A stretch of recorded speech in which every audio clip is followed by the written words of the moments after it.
Hi, my name is Isabel Castillo. I'm in your English 1301 class section C10, and my essay is named Competitive Dancing.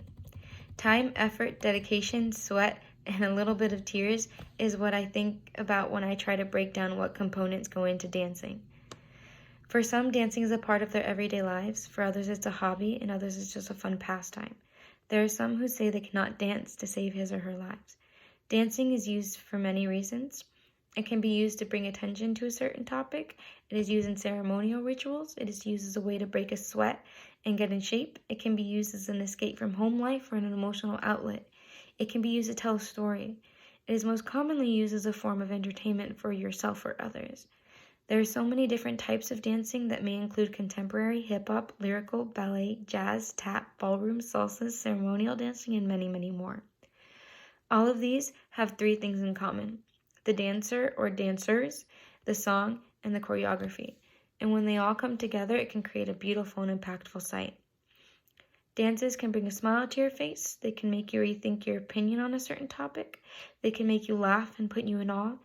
They can make you even bawl like a baby. But there are people who think dancing looks easy and requires not as much effort. And we are making it seem way easier than it is. In some ways, it can be easy, but it can also be very trying and hard. There are people who dedicate their entire lives to the art of dance and perfecting moves and training their body. Although dancing may look easy, it actually requires a great amount of skill and time. I've heard it all before. That looks easy. I could do it in my sleep. It can't be that hard. People have told me this after watching a dance with complex moves in it, challenging them to step up and try it for themselves. They find they weren't able to do it at all. Even simple moves are found to be difficult by those who try it without training. Personally, I've been dancing for 7 years and competitively dancing for 4, and I even find things that are still difficult to do. In those 7 years, I've been to many boot camps, dance recitals, lessons, and dance classes. Through it all, I have had to endure many broken toes, sprained ankles, tons of bruises, back problems, stiff knees, a concussion from being dropped in a stunt, and hips that now pop out of place at any given time. I have danced through 9-hour practices that have caused many bruises so big that my knees would look completely black. Can I just tell you, none of it was easy? Competitive dancing, I have found, is one of the most difficult hobbies I have come across, and it is also the one hobby that people would tell me it is easier than it looks. All you have to do is dance, but in front of people this time.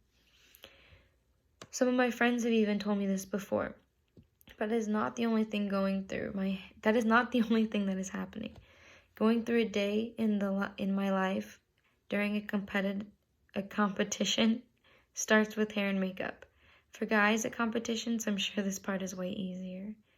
Making sure my hair is up in a tight bun with no flyaways, and my makeup is so big and bright that the judges can see it from a mile away takes up most of my time.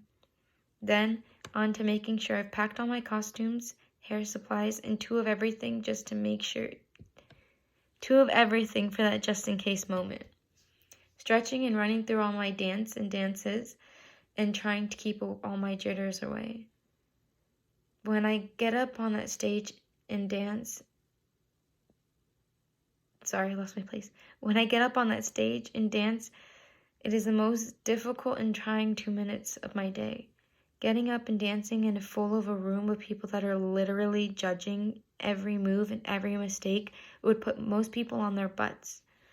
Not only worrying about the judges, I have to hit every move, not forget my dance, and worry about costume malfunctions.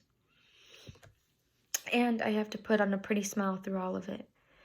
I still get stage fright, and when I do fail at completing a move or turn or trick, it takes everything in me to keep dancing, whether I'm hurt or not. And yes, there are days after practices or competitions where all I want to do is cry and quit, but it is all part of the game, and finding a way to keep going only makes me stronger. Even in its simplest term, a person who is dancing has a great amount of things running through his or her head. They have to think about the beat of music, what the song is singing about, what type of music is playing. Those are all factors that play into the way people bust a move. Choreography is the body or main frame of a dance, and to choreograph a dance, there's another list of components you have to keep in mind. What is the capability of the dancer or dancers? Thinking about the capability of the dancers and what they know and what they can do is a big part of a dance and what goes into it. Do they know the terminology?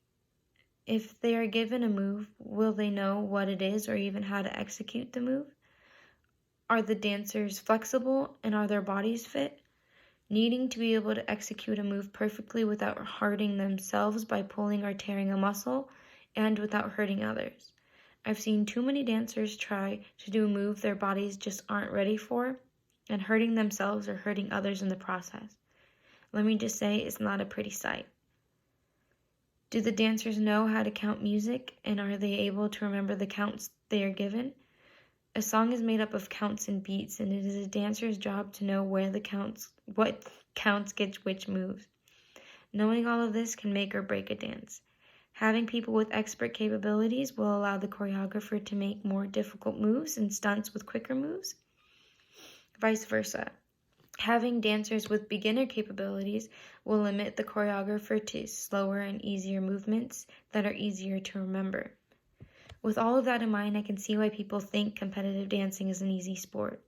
I often find even myself thinking it is.